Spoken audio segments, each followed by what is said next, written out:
நாமக்கல் கால்நடை மருத்துவக் கல்லூரி மற்றும் ஆராய்ச்சி நிலையம் உழவர்களின் பொருளாதார நிலையை உயர்த்தும் நோக்கிலும் கால்நடை மற்றும் கோழிப்பண்ணை விவசாயிகளின் நலனுக்காகவும் புது தொழில்நுட்பங்களை கண்டறிந்து அவற்றை விவசாயிகளிடையே கொண்டு சேர்க்கின்றது.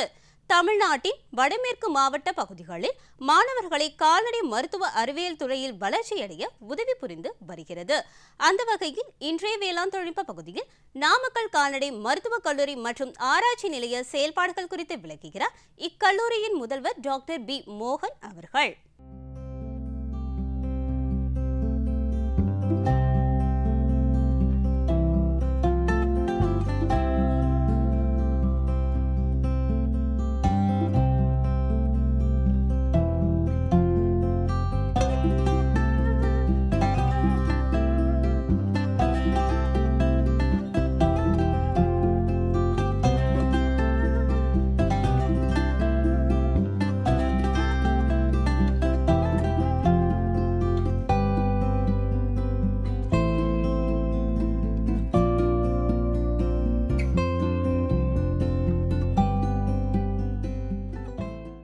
நாமக்கல் கால்நடை மருத்துவக் கல்லூரி மற்றும் ஆராய்ச்சி நிலையம் 1985ஆம் வருடம் ஆரம்பித்தாங்க. இதுவரையும் சென்னையில் தான் ஒரு கால்நடை மருத்துவக் கல்லூரி தமிழ்நாட்டில் இருந்தது. ரெண்டாவது கால்நடை மருத்துவக் கல்லூரியாக நாமக்கல் ஆரம்பித்தாங்க. ஏன் இங்கே ஆரம்பித்தாங்கன்னு பார்த்தீங்கன்னா, நாமக்கல் மாவட்டம் உங்களுக்கு தெரியும், மழை அளவு ரொம்ப கம்மியாக இருக்கனால விவசாயம் இல்லை. பட் பெரும்பாலான விவசாயிகள் கால்நடைகள் தான் அதிகமாக வளர்ப்பாங்க.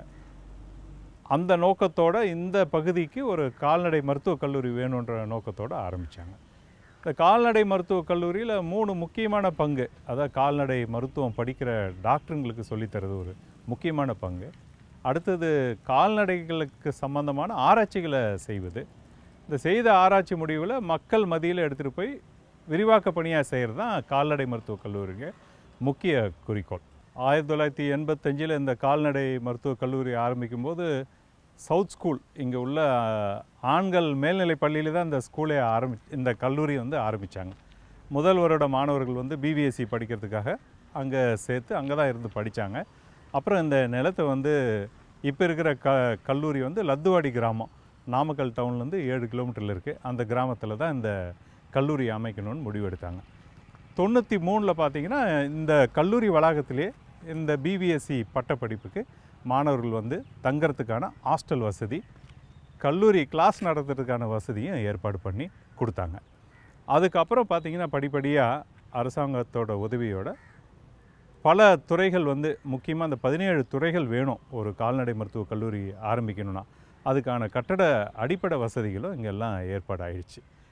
அப்புறம் ஆராய்ச்சி பணிகள் தொடங்க ஆரம்பிச்சிட்டாங்க. இந்த ஏரியாவில் நிறைய கோழிகள் வளர்க்குறாங்க. சின்ன பண்ணைகள் பார்த்திங்கன்னா 500 கோழியிலேருந்து 1000 கோழி வரையும் தரையில் வளர்த்துக்கிட்டு இருந்தாங்க.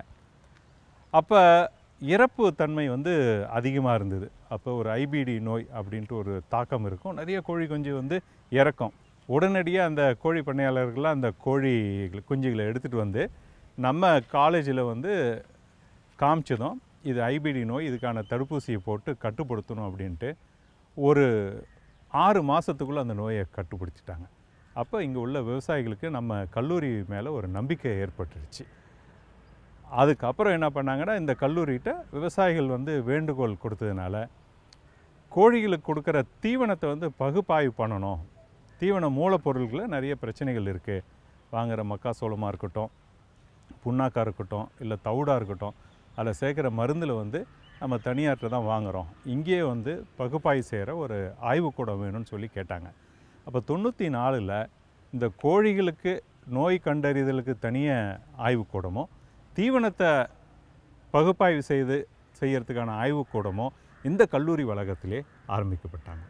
இதனால் கோழி பண்ணையாளர்கள் பார்த்திங்கன்னா அப்போ தரையில் வளர்த்தவங்களுக்குள்ளான பிரச்சனைகள்லாம் படிப்படியாக குறைய ஆரம்பிச்சுது. அப்போ தரையில் வளர்த்த கோழி பண்ணையாளர்களுக்கெல்லாம் கொஞ்சம் லாபம் கூடுதலாக கிடைக்க ஆரம்பிச்சிது. உடனே என்ன பண்ணாங்க, இந்த கோழி பண்ணை விரிவாக ஆரம்பிச்சிருச்சு. சின்ன விவசாயிலாம் பார்த்து கூண்டில் வளர்க்க ஆரம்பித்து 1000 கோழி 2000 கோழி இருந்ததெல்லாம் 10,000 கோழி 20,000 கோழி பண்ணைகளாக மாறி இன்றைக்கி 4 கோடி கோழி இருக்குது. இந்தியாவிலே முன்னோடி மாவட்டம் மாநிலமாக நாமக்கல் இருக்குது. முக்கியமாக முட்டைக்கோழி உற்பத்தி பண்ணுறதுக்கு. அதுக்கு உறுதுணையாக இருந்தது இந்த நாமக்கல் கால்நடை மருத்துவக் கல்லூரி மற்றும் ஆராய்ச்சி நிலையம். இந்த கால்நடை பட்டப்படிப்பில் நீங்கள் பார்த்தீங்கன்னா முதலாம் ஆண்டு 2ஆம் ஆண்டுலாம் அடிப்படை விஷயங்களை வந்து கால்நடை சம்மந்தமாக படிப்பாங்க. அதுக்கப்புறம் கால்நடைகளுக்கு எப்படி தீவனம் கொடுக்கணும், அதை எப்படி பராமரிக்கணும், கொட்டகை அமைக்கிறத பற்றி சொல்லிக் கொடுப்பாங்க. 3ஆம் ஆண்டு போகும்போது அதுக்கான உண்டான நோய் பற்றிலாம் சொல்லி கொடுத்துட்ருப்பாங்க. 4ஆம் ஆண்டும் 5ஆம் ஆண்டு மாணவர்கள் பார்த்திங்கன்னா ஆஸ்பத்திரியில் போய் கால்நடைகளுக்கு முதல் உதவி சிகிச்சை பண்ணுறதை பற்றி சொல்லிக் கொடுப்பாங்க. இப்போ இந்த கல்லூரி வளாகத்திலே கால்நடை மருத்துவமனையும் இருக்குது. படிப்படியாக அப்போ இது முன்னோடி மருத்துவமனையாக கொஞ்சம் நாளில் வந்து மாறிடுச்சு. கால்நடை வளர்ப்போர் அங்கே கால்நடை மருந்துகளில் முதல் உதவி கொடுத்து சில நோய்களுக்கு வந்து வைத்தியம் கிடைக்காத போது வண்டியில் வச்சு இந்த மருத்துவமனைக்கு கொண்டு வந்து இங்கே மருத்துவமனையில் பார்த்திங்கன்னா வந்ததும் ரத்தம் எடுத்து டெஸ்ட் பண்ணுறது முதல் கொண்டு எக்ஸ்ரே எடுக்கிறது எல்லாத்தையும் பரிசோதனை பண்ணி வைத்தியம் நல்ல வைத்தியம் கொடுத்து மாடை காப்பாற்றும் போது விவசாயிகளுக்கு இது மேலே இந்த கல்லூரியோட ஆஸ்பத்திரி மேலே ஒரு நம்பிக்கை வந்து தொடர்ந்து ஒரு சுற்று வட்டாரத்தில் பார்த்திங்கன்னா ஒரு 4-5 மாவட்டத்திலேருந்து கால்நடைகள் இப்போ கால்நடை மருத்துவக் கல்லூரி ஆஸ்பத்திரிக்கு கொண்டு வராங்க. தினசரி வைத்தியத்துக்கு கொண்டு வர்றது ஒரு பக்கம் இல்லாமல் ரொம்ப முடியாத மாடுகளை அங்கேயே அட்மிட் பண்ணி ஒரு வாரம் ஆனாலும் நல்ல வைத்தியம் பண்ணி காப்பாற்றி எடுத்துகிட்டு போகிற விவசாயிகள் இருக்கிறாங்க. இதில் கறவை மாடு வளர்க்குற விவசாயம் வராங்க, எருமை வச்சுக்கிறவங்களும் வராங்க, வண்டி மாடு வச்சுருக்கிறவங்களும் எடுத்துகிட்டு வராங்க, வெள்ளாடு செம்மறியாடு வச்சுக்கிறவங்களும் எடுத்துகிட்டு வராங்க, செல்லப்பிராணியாக நாய்களை வளர்க்குறவங்களும் இந்த ஹாஸ்பிட்டலுக்கு வந்து நம்பி எடுத்துகிட்டு வராங்க.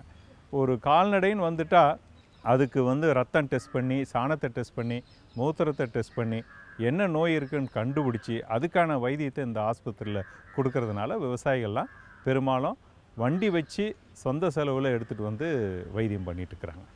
பெரும்பாலான கறவை மாடு வச்சுக்கிறவங்க வந்து மடிவிக்க நோய், இந்த வயிறு உப்பசம், கண்ணு போடாமல் தடுமாறுது, அந்த வசதிக்கெல்லாம் இந்த ஆஸ்பத்திரி வந்து அணுகிறாங்க. இப்போ உங்களுக்கு தெரியும் கால்நடைகளுக்கே ஒரு ஆம்புலன்ஸ் வந்துடுச்சு. 1962 அடிச்சிங்கன்னா ஆம்புலன்ஸ் வந்து அந்தந்த மாவட்டத்துலேயும் வர அளவுக்கு வந்துடுச்சு. ஒரு கண்ணு போட முடியாமல் இல்லை ரோட்டில் ஒரு ஆக்சிடெண்ட்டான கால்நடை இருக்குன்னா இந்த நம்பருக்கு ஃபோன் பண்ணால் ஆஸ்பத்திரியில் எடுத்துகிட்டு வந்து வைத்தியம் பண்ணுற அளவுக்கு இந்த ஆஸ்பத்திரியோட வசதி வாய்ப்புகள் இருக்குது. இந்த பிவிஎஸ்சி படிக்கிற மாணவர்களுக்கு 4ஆவது வருஷத்துலேயும் 5ஆவது வருஷத்துலேயும் கால்நடை ஆஸ்பத்திரியிலே இந்த பயிற்சியை கொடுக்குறோம். பாடத்தை மட்டும் இல்லை, பயிற்சியும் கொடுத்து வந்துட்டுருக்குறாங்க. மேலும் விவரங்கள் பெற டாக்டர் பி மோகன் அவர்களை 9443258626 என்ற கைபேசி எண்ணில் தொடர்பு கொள்ளலாம்.